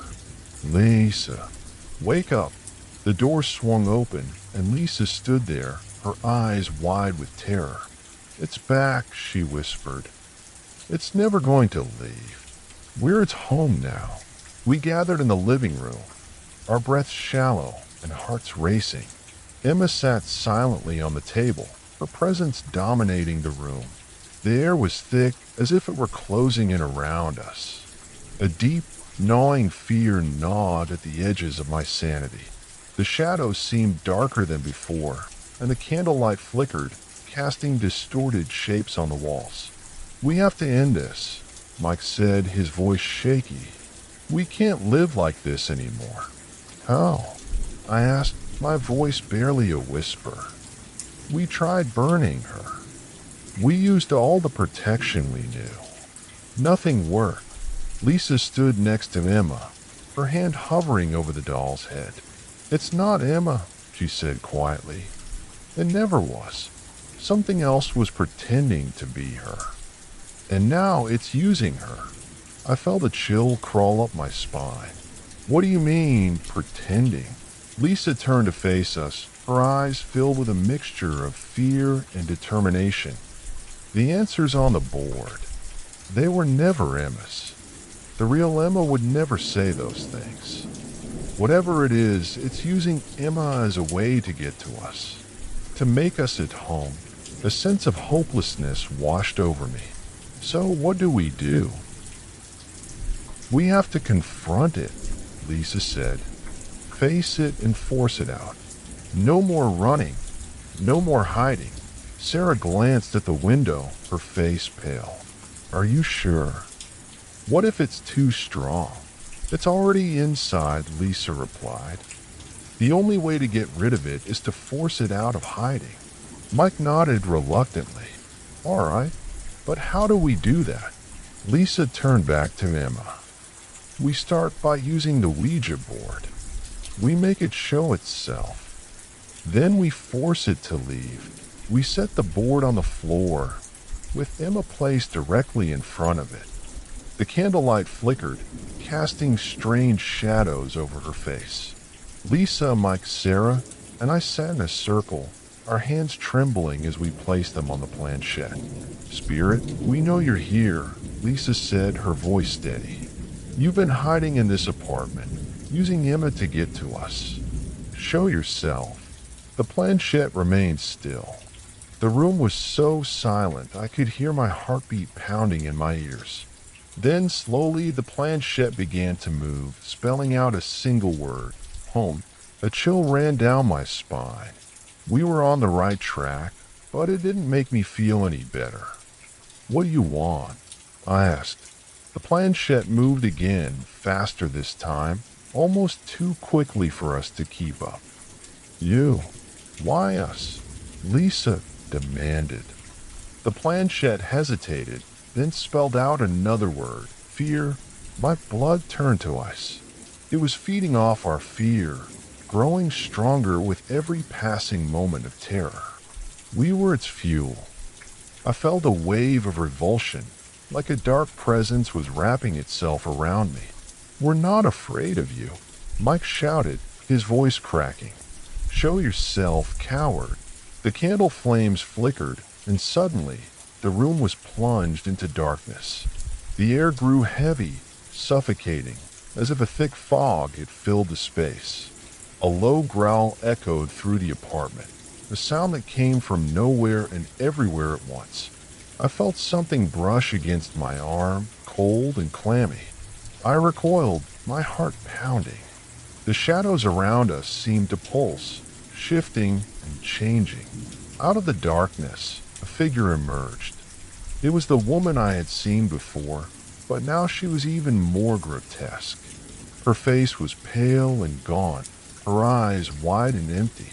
Her smile stretched unnaturally across her face, revealing rows of sharp, jagged teeth. She opened her mouth, and a voice like nails on a chalkboard filled the room. "Home, leave us alone," Lisa screamed. "You don't belong here." The figure's smile widened, and she took a step closer. "You brought me here. You opened the door. Now I am your home." My legs felt like lead, but I forced myself to stand. "You're not welcome here," I shouted, trying to sound braver than I felt. This is our home, not yours. We banish you. Leave now. The figure's face twisted with anger, and a guttural roar filled the room. The lights flickered, and the air crackled with energy. I felt a pressure building in my chest, like I was about to be crushed. My vision blurred, and I thought I might pass out. Stand together, Lisa shouted over the roar. We have to stand together. I reached out, grabbing Mike's hand on one side and Sarah's on the other. Lisa joined us, and we formed a circle around Emma and the board. We banish you, we shouted in unison. You are not welcome here. Go back to where you came from. The figure screamed, the sound of pure rage and frustration. The apartment shook, and the pressure in the air intensified. I felt like I was being pulled in every direction at once, as if something was trying to tear us apart. But we held on. We held on to each other, to our words, to our determination. The figure's outline began to waver, to fade. The shadows retreated, and the air grew lighter. The scream faded into a whimper, and then silence. I opened my eyes. The apartment was still, the only sound the faint crackle of the candle flames. The figure was gone, leaving nothing but the lingering sense of unease. We sat in silence for a long time, too shaken to speak. Finally, Mike broke the silence. Is it over? Lisa nodded, though her expression was weary. It's over. For now. What do you mean, for now? I asked. Spirits like that one don't just disappear, she explained. It's been banished, but it will try to find its way back. We have to make sure it can. We need to protect our home. We spent the rest of the night cleansing the apartment with salt, drawing protective symbols on the doors and windows, and placing candles in every room. We spoke words of protection, calling on whatever forces of good would listen. When we finally finished, it was nearly dawn. The first rays of sunlight peeked through the curtains, casting a warm glow over the room. For the first time in weeks, I felt a sense of peace. The air was clear, and the shadows were just shadows. Emma sat on the table, looking the same as ever, but I felt no fear when I looked at her. The dark presence was gone. Whatever had been pretending to be Emma had been forced out. I felt a pang of guilt for what we had put her through, but I knew it was necessary. We had taken back our home. Lisa picked Emma up gently, cradling her in her arms. I'm sorry, she whispered. We never should have used the board. We didn't mean to let it in. Mike, Sarah, and I gathered around, placing our hands on Lisa's shoulders, forming a protective circle around Emma. We're sorry too, I said, but we'll never let anything like that happen again. Weeks passed, and the apartment returned to normal. The sense of dread that had filled the air was gone, replaced by a lightness that we hadn't felt in a long time. The nightmares faded, and the strange occurrences stopped. We were able to laugh again, to sleep without fear. But the memory of that night never left us. I would often catch myself glancing over my shoulder, expecting to see the figure standing there watching.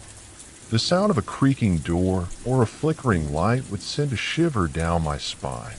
I knew that the spirit was still out there, waiting for another chance. Lisa kept Emma close, treating her with a newfound respect. We never used the Ouija board again, and we avoided any talk of the paranormal. Our brush with the other side had left us with scars, both seen and unseen. Late one night, I sat in the living room, the soft glow of the lamp casting a warm light over the room. Emma sat on the shelf, her glassy eyes reflecting the light. I felt a strange sense of gratitude. Despite everything, we had survived.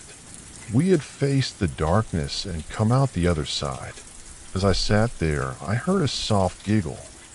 My heart skipped a beat, and I glanced around the room, but there was no one there, just shadows and silence. I smiled to myself, shaking my head.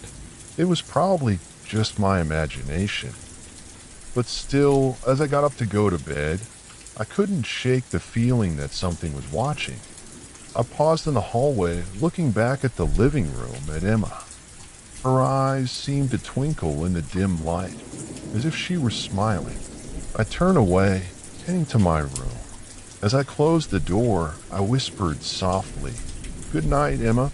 And from the darkness, I thought I heard a faint whisper in response, "Home."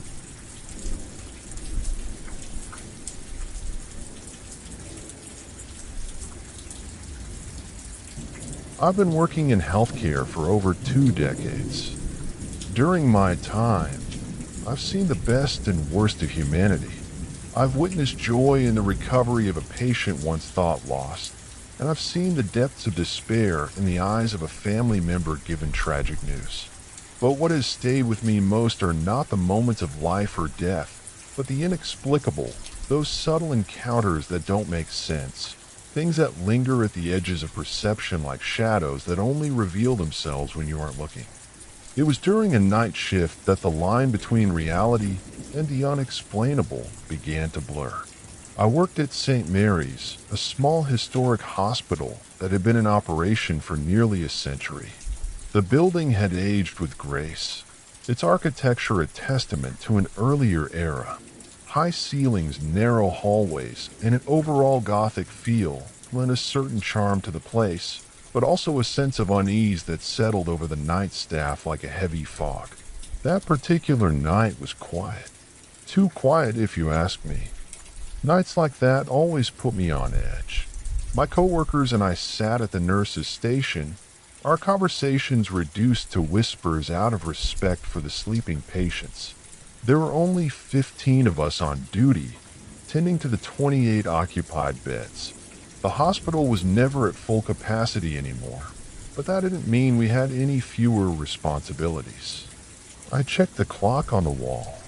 It was just after midnight, the hour when time seemed to slow down, when minutes felt like hours. The fluorescent lights buzzed overhead, casting long shadows across the sterile white floors. I sipped my lukewarm coffee, trying to shake off the fatigue that clung to me. It was then that I heard it, a faint sound, barely audible over the hum of the lights. It was coming from down the hall to my right, a short corridor that led to several patient rooms and a storage closet. The sound was unmistakable, the kind of sound that sends a chill down your spine, a television blaring at full volume.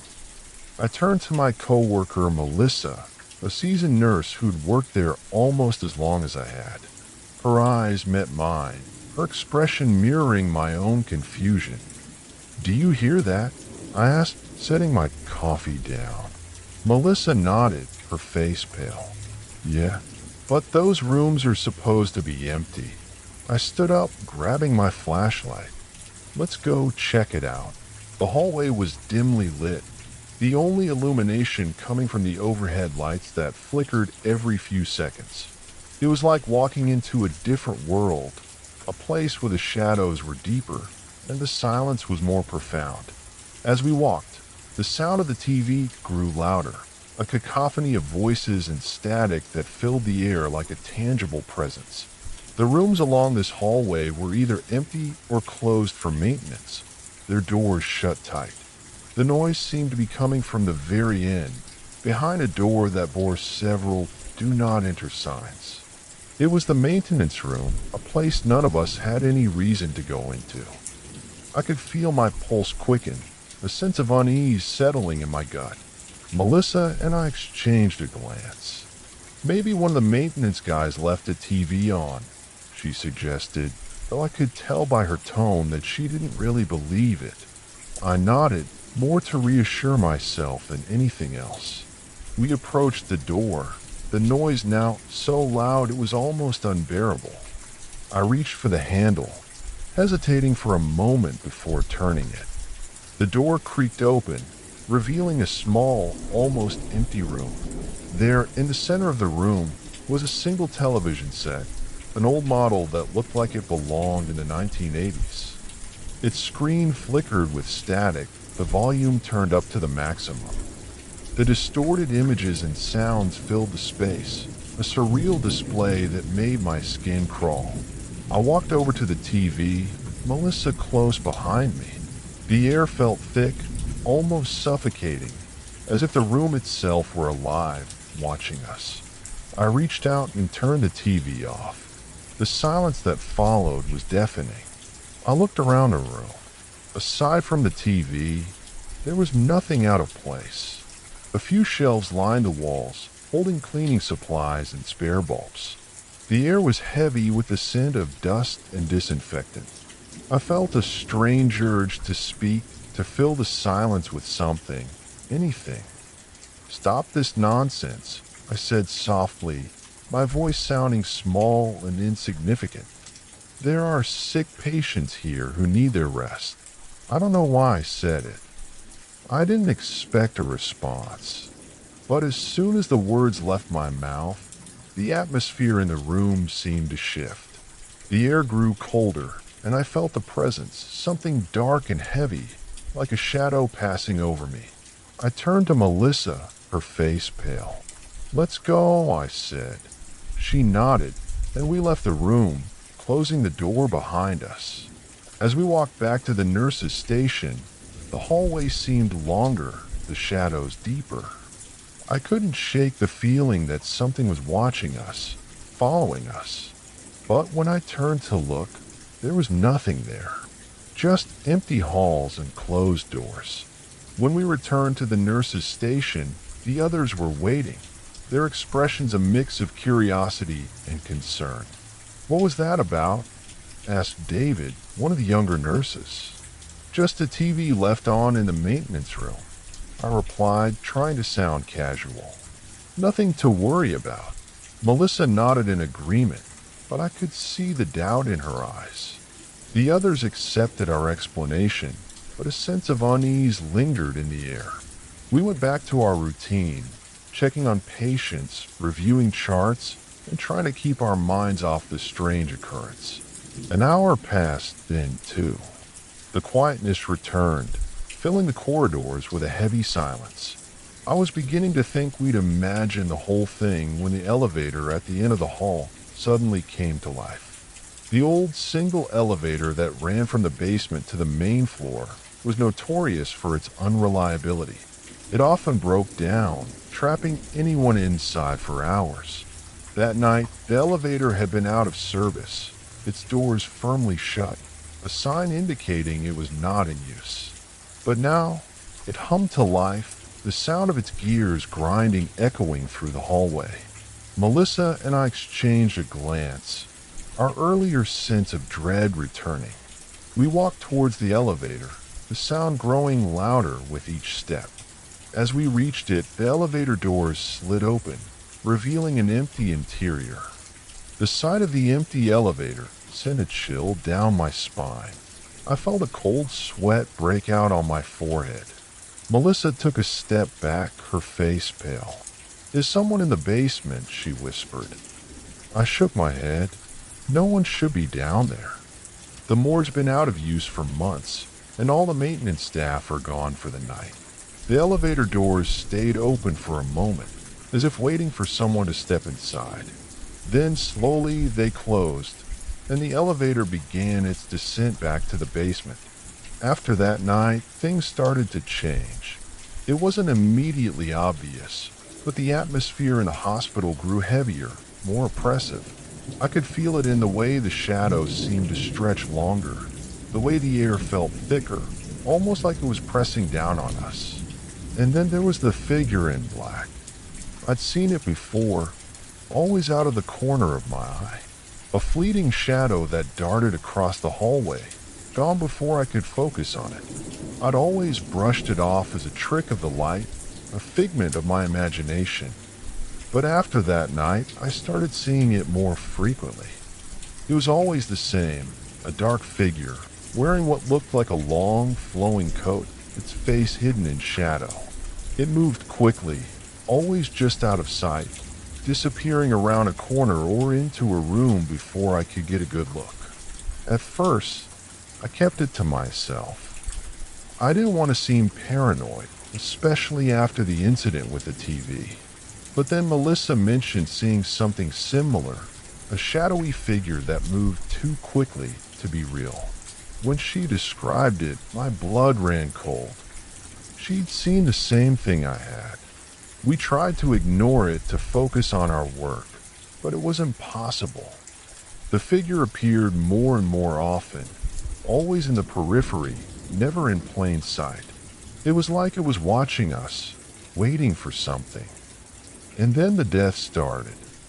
It was a quiet night, just like the one when we found the TV. I was on my rounds, checking on patients, making sure everything was in order. I passed by room 17, where an elderly woman named Mrs. Thompson was staying. She was a sweet lady, always smiling, always grateful for the care she received. I peeked in, expecting to see her sleeping, but instead, I found her staring at the ceiling, her eyes wide open, a look of terror frozen on her face. "Mrs. Thompson," I said softly, stepping into the room. "Are you all right?" She didn't respond. I moved closer, my heart pounding. Her chest wasn't moving. I reached out, feeling for a pulse, but there was nothing. Just cold, lifeless skin. I called for help, but I knew it was too late. Mrs. Thompson was gone. The doctor on call confirmed what I already knew. There was nothing we could do. It wasn't unusual for patients to pass away in their sleep, especially someone of Mrs. Thompson's age, but there was something about the look on her face, the fear in her eyes, that sent a chill down my spine. The figure in black was at the edge of my thoughts, like a dark cloud hovering over my mind. I tried to shake it off to focus on my duties, but it was no use. The image of Mrs. Thompson's terrified face stayed with me. And then 2 days later, another patient died. This time, it was Mr. Harris, a man in his 60s who'd been recovering from surgery. His death was sudden, unexpected. One minute he was fine, the next he was gone. Just like that. The figure in black had been spotted by several staff members that night, always in the shadows, always just out of sight.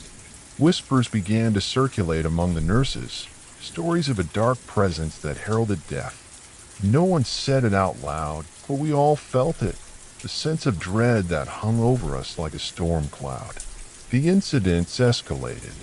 The figure in black became a regular presence, a dark shadow that seemed to haunt the hallways.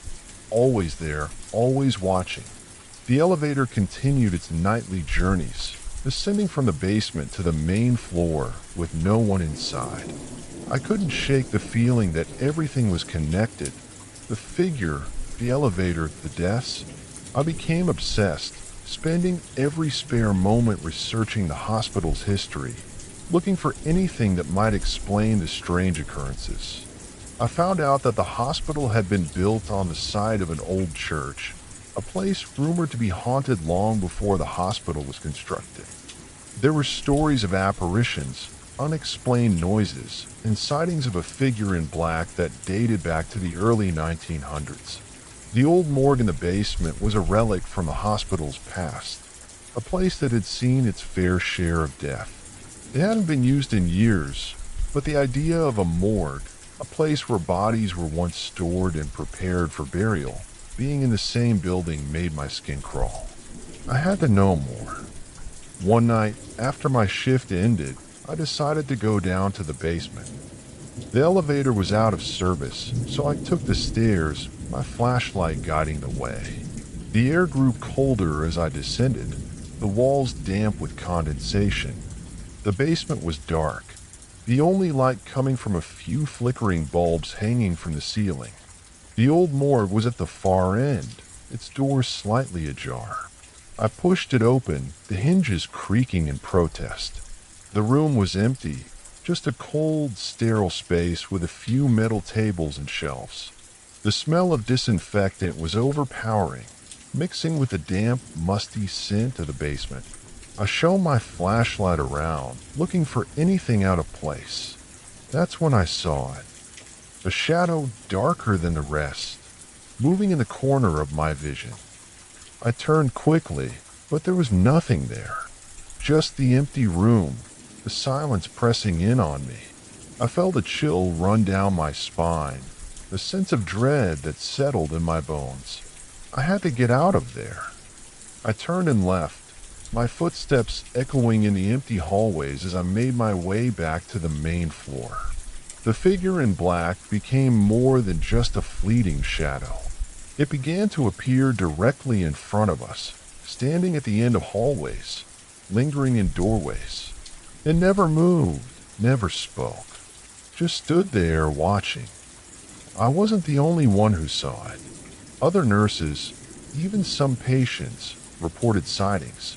The hospital was filled with whispers, the fear palpable. We all felt it, the sense that something terrible was coming. One night, I was on my rounds, checking on the patients, when I saw the figure standing at the end of the hallway. It was closer than it had ever been, close enough that I could see the outline of its form, the way the darkness seemed to ripple around it.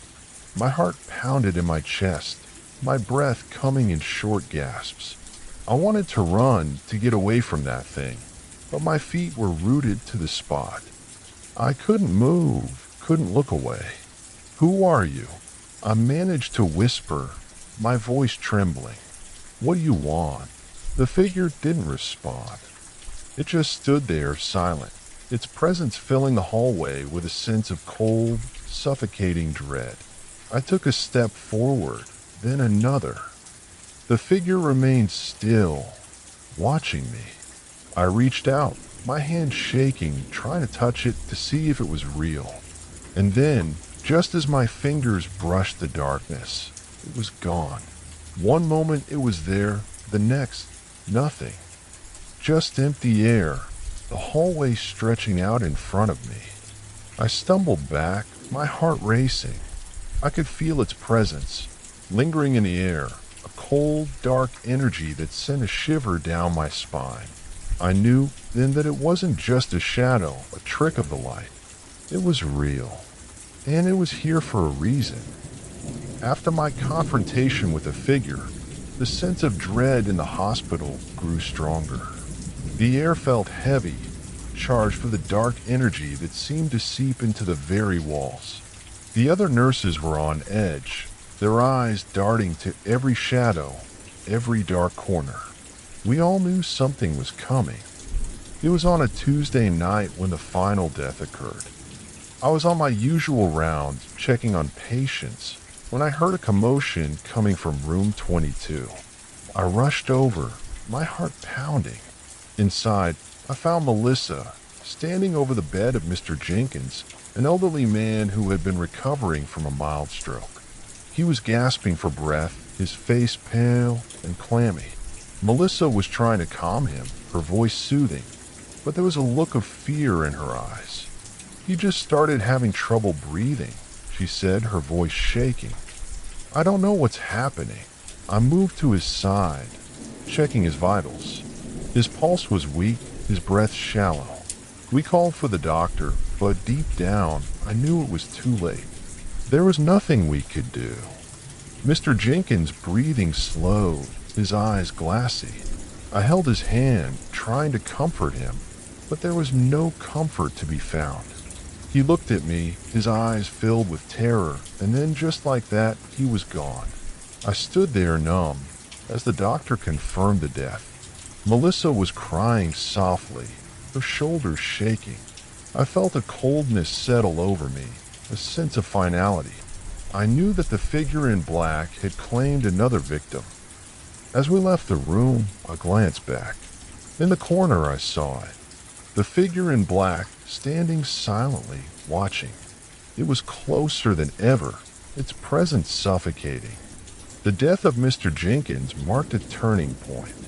The figure in black stopped appearing, its presence fading like a bad dream. The elevator ceased its nocturnal journeys, the halls returning to their usual quiet.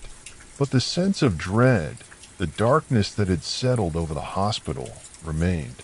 It was as if the figure had left a part of itself behind, a stain that couldn't be washed away. I continued to work at St. Mary's, but things were never the same. The hospital felt different, darker. The other nurses felt it too, their conversations filled with whispers and uneasy glances. I knew I had to leave. The darkness was suffocating, a weight that pressed down on me every day. I put in my notice, found a job at a different hospital. It was a difficult decision, but I knew it was the right one.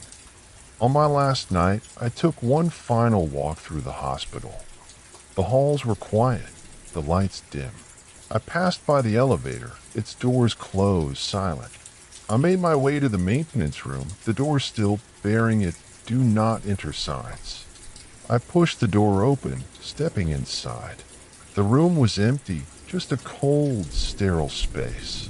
The TV was still there, its screen dark, silent. I stood there for a moment, feeling the chill in the air, a sense of something watching. I turned off the lights, closed the door behind me. As I walked away, I heard the faint hum of the elevator, the sound of its doors sliding open. I didn't look back. Even after I left St. Mary's, the memories lingered. The figure in black, the elevator, the deaths, they haunted my dreams, a dark presence that followed me, no matter how far I went. I heard rumors from my former coworkers. The elevator had started moving again, its doors opening in the middle of the night. The figure in black had been seen, darting across the hallways, always just out of sight. More deaths followed, each one sudden, unexpected. The same pattern, the same sense of dread that hung over the hospital like a cloud. I knew then that the darkness wasn't confined to St. Mary's. It was something older, deeper, a shadow that stretched back through time. A figure in black that heralded death, a presence that could never be fully understood. I still work in healthcare, still find myself in the quiet halls of hospitals late night. But I can't shake the feeling that the figure is still out there, watching, waiting. It's a presence that's always just out of sight, a shadow in the corner of my vision, a chill in the air. I know that one day it will come for me too. Until then, I carry on, doing the work that needs to be done, trying to forget the darkness that haunts my dreams. But deep down, I know the truth. The figure in black is always there, always watching. And it's only a matter of time before it makes its presence known again.